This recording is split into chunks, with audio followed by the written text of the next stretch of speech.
it's just... Anyway, this is a poem about a pub, because I thought everyone likes pubs. And it's about the best kind of pub, which is a really shit old man's pub. So, and it's a shit pub, and it's on the edge of town. And it's called the Despondent Frog. It's got one kind of lager and one kind of bitter and one bottle of wine. It's been on the shelf so long it is now a prized vintage. It's got 4 lads stood around the dartboard and 1 dart. Everyone's desperate for a fag, but the smoking yard is just full of scrap metal and crap and an old cement mixer and some junked, obsolete, redundant, thrown-out technology. Manual typewriters and mangles and iPhone 4s. Into this scene walks a stranger, the first stranger who's been in this pub in a decade, and everyone looks at him in disbelief. And he walks up to the bar and he orders a pint and a bag of peanuts. Sips his pint, eats a nut, chokes, turns red, starts to fight for breath. Someone Googles the Heimlich manoeuvre and starts watching a YouTube video of the Heimlich manoeuvre. The man sinks to his knees, his lips turning blue. They're all watching the video of the Heimlich manoeuvre. The man flops over onto his side, and at this point the lad whose turn it is, with the dart, turns and hurls it into the man's throat, an emergency double-top tracheotomy.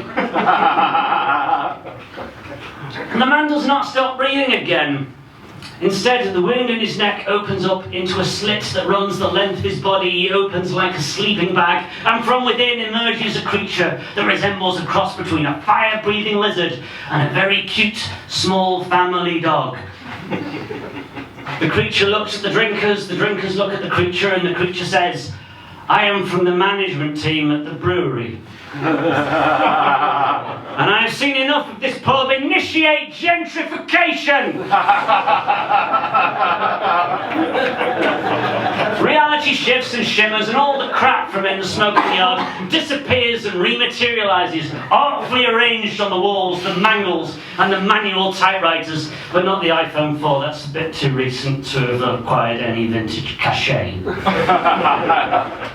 From the kitchen appears a man in a stripy t-shirt and a beard dispensing artisan falafel from a hod.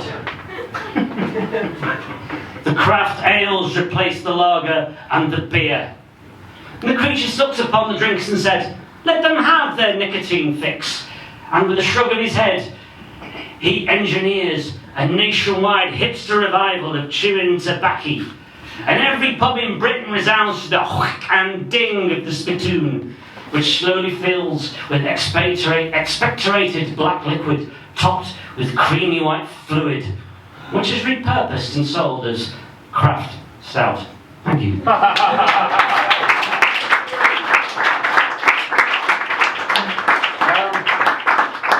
This is a brief meditation on the nature of God, which is always a crowd winner.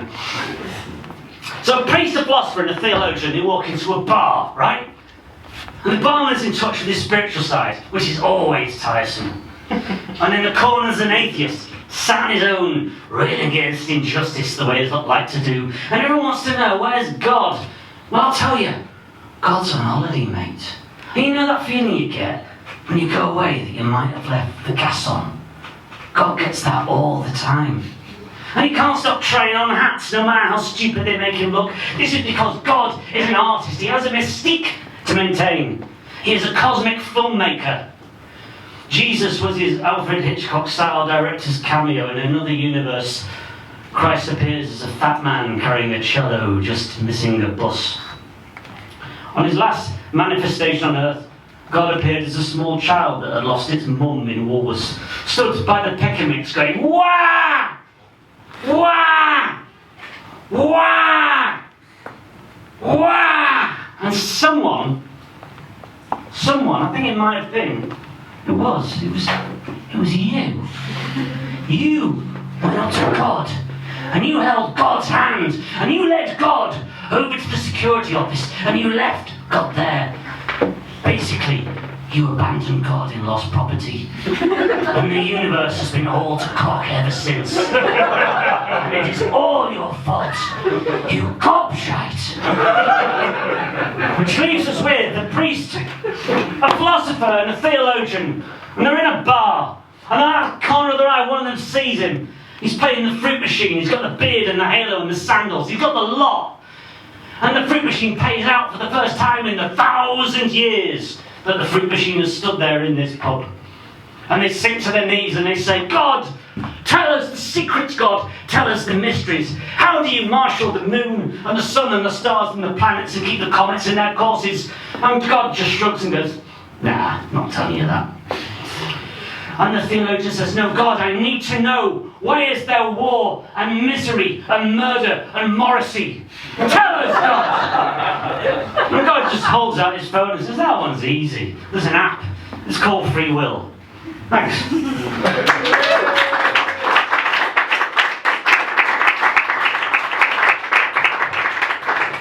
I'm going to leave you with this one, and I'm going to introduce it with the worst sentence you'll hear this year that isn't spoken by a frontline politician. I wrote this poem in a workshop, and it's based on an American poet called Ted Berrigan, who's a really good poet, but he was a beat poet, a bit of a hippie, had a beard and stuff, and they're self-righteous bastards, really. And his poem was a list of injunctions for orders and instructions on how to live your life. And being a beat hippie, it was all stuff like be and exist and commune with the cosmos and all of that sort of shit. So I've written a version which is an instruction for people who are too busy trying to remember how to put their trousers on to commune with the cosmos. Wake! See the glory of creation peep in through the curtains. Hit snooze. Wake! See that the glory of creation is coming through a little bit more bright through the curtains. Hit snooze, stick your head under the duvet.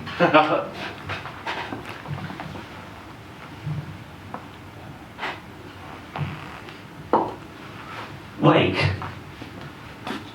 Realise that you're going to have to compromise and put up with the glory of creation for at least another day. Stand up, walk, stub your toe, swear, regret swearing, resolve more effective self-censorship. Feed your goldfish, walk to the bathroom, stub your shoulder on the bathroom door, swear again. Forget you fed the goldfish. Feed the goldfish a bit too much. Stub your fingers on the little ceramic bridge, swear, put some more fish food in. Go to work. Stub your entire life on work. Go to the pub. Stay in the pub till the bitter end. Wonder why the end is always bitter. Swear at the skinhead on the way out of your pub. Realise too late that there are practical purposes to self-censorship. Stub your face on skinhead's fist many times. Run. Run in terror. Find safe hiding place. Contemplate the glories of the universe from your hiding place. Look the street lamp in the eye. Ponder the wisdom of climbing a tree to escape your pursuer. Fall. Stub entire body on ground. Go home. Fish out the corpse of your overfed dead fish from the tank. Flush it at sea with a single yank of the chain. Go to bed. Weep. And remember to turn off your alarm. Thank you.